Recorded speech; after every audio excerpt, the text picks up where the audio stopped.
Oi, graças e paz, pessoal.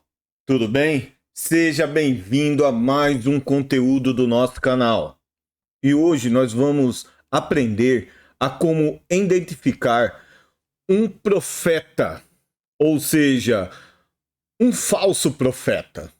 Mas antes da gente entrar a este assunto ao qual o pastor Rodrigo Mocelin vai estar falando para a gente, que vai ser rapidinho, eu quero que você deixe o seu like aí, tá? Tem muita gente assistindo os vídeos, mas poucos estão deixando o seu like, poucos estão deixando seus comentários. E eu tô vendo que poucos estão se inscrevendo. Pela quantidade de visualização que eu tô tendo, eu deveria ter mais inscritos, mas então, meus queridos, eu vou dar um tempinho aqui para que você possa estar se inscrevendo e deixando o seu joinha aí, tá? Desculpe insistir nesse aspecto, mas só assim o YouTube vai ser relevante para esse vídeo, tá? O YouTube vai entender que esse vídeo é importante para todos e vai ajudar esse canal a crescer a cada dia mais, tá bom? E hoje, meus queridos, nós vemos muitos crentes errando em sua vida e o resto é culpado. Tudo em volta dele é culpado, menos ele, né? Ele não vê que ele errou, que ele também faz parte do erro, mas não. É a esposa que errou, é o patrão dele que errou, é o pastor dele que errou, é os membros da igreja que estão errados, menos eu. O pastor Rodrigo, ele vai entrar nesse âmbito. E você vai ver que falso profeta não é somente aquele que está pregando lá na frente, mas é aquele que também representa a palavra do Senhor. Tá? Então, presta atenção nesta palavra que você vai ser ricamente abençoado. E olha, se for o caso, se você gostar, compartilhe esses vídeos com seus amigos, tá bom? Bora para o vídeo. O que a gente está lendo aqui é que Deus, ele está irado com o homem. E os homens são indesculpáveis de seus pecados, porque tendo conhecimento de Deus, não o glorificaram como Deus. Essa é a expressão que Paulo diz: vocês não são vítimas. Vocês não são pessoas inocentes, pessoas que não sabiam o que estava envolvido. Vocês são malignos, vocês tinham o conhecimento, mas vocês deliberadamente optaram por furar seus próprios olhos e se tornaram cegos para as coisas de Deus. Ok, vocês são indesculpáveis. Mas o problema é que a pregação moderna, oriunda desse pastor moderno, trata as pessoas sempre como vítimas. As pessoas são sempre vítimas, ou vítimas do diabo, ou vítimas de algum falso pastor enganador. Olha, elas podem ser até vítima de Deus. Elas nunca são culpadas. As pessoas nunca são culpadas.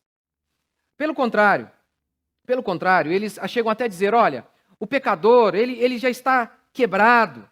Ele está quebrado. Ele não precisa ouvir uma pregação que o quebre mais ainda. Ele precisa de consolo. Não. Não. Veja, por exemplo, um viciado que por conta de seu vício perdeu o emprego. Ele não está triste. Ele não está triste porque ele ofendeu a Deus, porque ele magoou as pessoas que estavam próximas dele. Não. Ele está triste porque agora ele se vê sem amparo, sem dinheiro. É por isso que ele está triste. É isso que a Bíblia diz, que nenhum homem, sozinho, por si mesmo, se aproxima de Deus com motivações puras. Ninguém, diz Paulo aqui em Romanos, eu vou tentar provar isso para você ao longo das próximas pregações. Não há um que busque a Deus.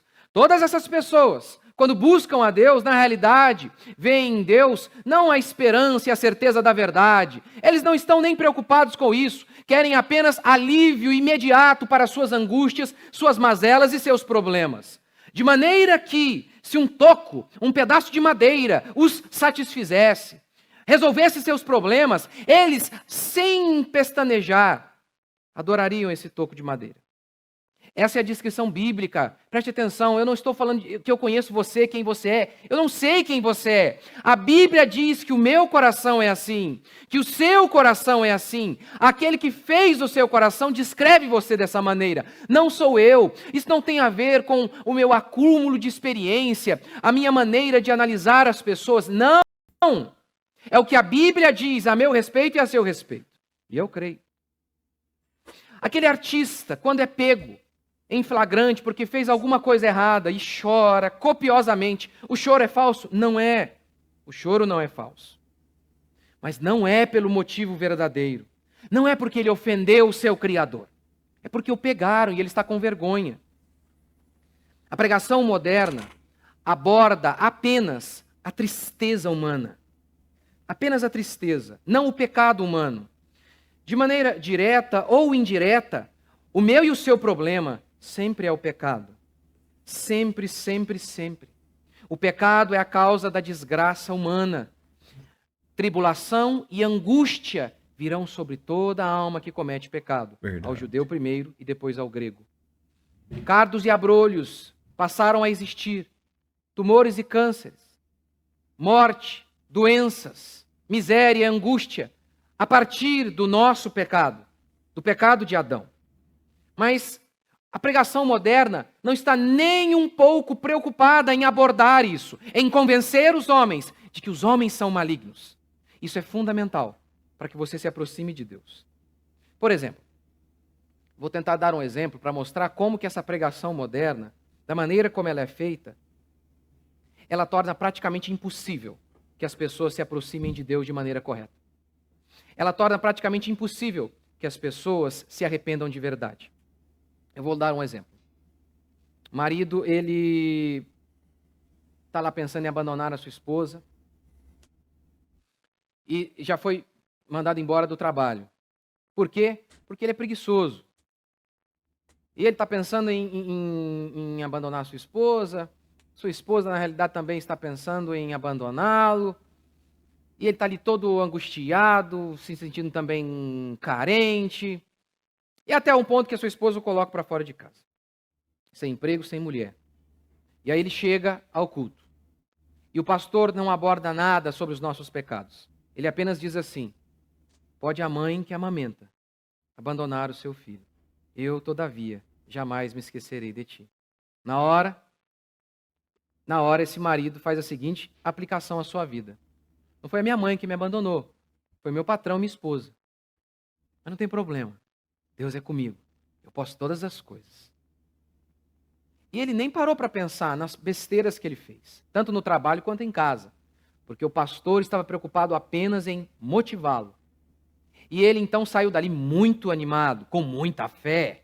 Lembre-se que os demônios também têm fé e nem por isso significa que eles são salvos, lembra? Crês tu que é um só Deus? Diz Tiago, fazes bem, os demônios também possuem esse tipo de fé. Mas a fé salvífica, ela sempre se manifesta por meio de um arrependimento. Sempre. Há quantas pessoas que possuem fé para ver coisas fabulosas acontecendo e não são crentes? Pastor, tem fé, mas não é crente? Não. Não possuem a fé que salva. Há inúmeras pessoas que possuem fé para ver Jesus curar, mas elas não têm a fé que salva. Lembra dos leprosos que foram curados? Só um voltou para agradecer. Todos tiveram fé para serem curados. Só um teve fé para voltar e andar com Jesus. Só um. Só um. Só um. Então, esse marido que foi abandonado pela esposa e que foi despedido do trabalho, ele não ouviu nada sobre o pecado dele. Nada, nada, nada.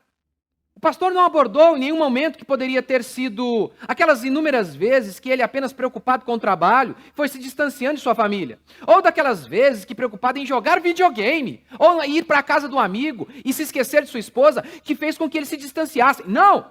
Apenas a esposa está errada.